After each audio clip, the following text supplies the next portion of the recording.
আমি এখন মাননীয় সদস্য জনাব কাজী নাফিজ আহমেদ যশোর ৩ কে তার বক্তব্য রাখার আহ্বান জানাচ্ছি। আপনার সময় ৫ মিনিট। মাননীয় স্পিকার, আপনাকে ধন্যবাদ। আজকে অত্যন্ত দুঃখ ভারাক্রান্ত হৃদয় নিয়ে আমরা আমাদের দ্বাদশ জাতীয় সংসদের দ্বিতীয় অধিবেশনের প্রথম দিনে এই শোক প্রস্তাব নিয়ে আলোচনা করছি। তো আমাদের সত্যি সত্যি বিশ্বাস করতে কষ্ট হচ্ছে যে আমাদের সংসদ সদস্য, সাবেক প্রতিমন্ত্রী, বীর মুক্তিযোদ্ধা জনাব আব্দুল হাইয়ের মতো একজন জনদরদী নেতা আমাদের মাঝে থেকে চলে গেছেন। তার মতো একজন অমায়িক ব্যক্তিত্ব, একজন সদারপ্রিয় ব্যক্তিত্ব, একজন জনবান্ধব নেতা অত্যন্ত বিরল। জনাব আব্দুল হাই ছিলেন সত্যিকারভাবে আমাদের বৃহত্তর যশোর জেলার, আমাদের ঝিনাইদহ জেলার এবং বৃহত্তর যশোর অঞ্চলের একজন প্রকৃত তিনি মাটির মানুষের নেতা ছিলেন। তার সাথে আমার সখ্যতা হয়েছিল সে 2002-03 সাল থেকে। তার পূর্বের ইতিহাস আমরা ইতিমধ্যে শুনেছি। আমাদের তার 1971 সালের মহান মুক্তিযুদ্ধে তার গৌরবোজ্জ্বল ভূমিকা, গেরিলা যোদ্ধা হিসাবে সম্মুখ যুদ্ধে অংশগ্রহণ করা, জাতির জনক বঙ্গবন্ধু শেখ মুজিবুর রহমানের ডাকে বাংলাদেশ বিনির্মাণে অংশগ্রহণ করা, ছাত্রলীগ যুবলীগের একাধিক পদে তৎকালীন ঝিনাইদহ মহকুমা এবং যশোর জেলায় তিনি দায়িত্ব পালন করেছেন। 1975 সালে জাতির জনক বঙ্গবন্ধু শেখ মুজিবুর রহমানের মর্মান্তিক শাহাদাতের পরে তিনি প্রতিরোধ করতে দেশ ছেড়ে চলে গেছেন। আবার তিনি বাংলাদেশে ফেরত এসেছেন জননেত্রী, বাংলাদেশ আওয়ামী লীগের সভানেত্রী, জাতির জনক বঙ্গবন্ধু শেখ মুজিবুর রহমানের সুযোগ্য কন্যা, আমাদের প্রাণপ্রিয় নেত্রী শেখ হাসিনার নেতৃত্বে তিনি বাংলাদেশ আওয়ামী লীগকে আমাদের যশোর অঞ্চল সহ ঝিনাইদহ অঞ্চলে পুনর্গঠন করা এবং সকল আমাদের তৎকালীন সামরিক যন্ত্র বিরোধী সকল আন্দোলনে তিনি অত্যন্ত গৌরবের সাথে অংশগ্রহণ করেছেন। আমার ব্যক্তিগত পরিচয় তার সাথে কিন্তু 2002 সাল থেকে জাতীয় জনক সুযোগ্য কন্যা যখন আমাকে 2002 সালে তৎকালীন সাব কমিটির সহসম্পাদক করেছিলেন, তখন যশোর এলাকার একজন সদস্য হিসাবে তার সাথে আমার সখ্যতা তৈরি হয়।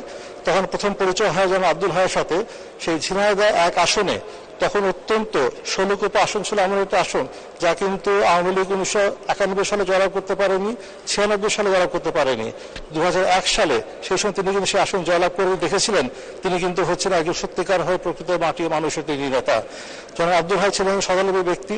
তার সাথে আমার এখনো মনে আছে যে 2004 সালে আমাদের মাননীয় নেত্রী তিনি একটি প্রোগ্রাম দিয়েছিলেন যে উত্তর থেকে দক্ষিণ পর্যন্ত এবং পূর্ব থেকে পশ্চিম পর্যন্ত মানববন্ধন হবে। সেই মানববন্ধন তখন গিয়েছিল কিন্তু পূর্ব থেকে পশ্চিম আমাদের ঝিনাইদহ এবং যশোর জেলা দিয়ে। আমাদের বর্তমান সংসদের উপনেতা বেগম মতিয়া চৌধুরীর নেতৃত্বে আমরা তখন একটা ইয়াং টিম গেছিলাম ওনার সাথে কিন্তু সেই যশোর, ঝিনাইদহ, মাগুরা সকল এলাকায় সফর করতে। সেখানে আমরা ঝিনাইদহ এলাকায় তখন আব্দুল ভাইকে আমরা পেয়েছিলাম। তখন তিনি বিরোধী দলের সংসদ সদস্য। তখন বিএনপি এবং তাদের সেই গুন্ডা বাহিনী তখনকার সময় নিষ্পেষণ বেগম খালেদা জিয়ার নির্দেশে, তারেক রহমানের নির্দেশে ঝিনাইদহ জেলা হয়ে গেছিল তখন একটা মৃত্যুর উপত্যকা।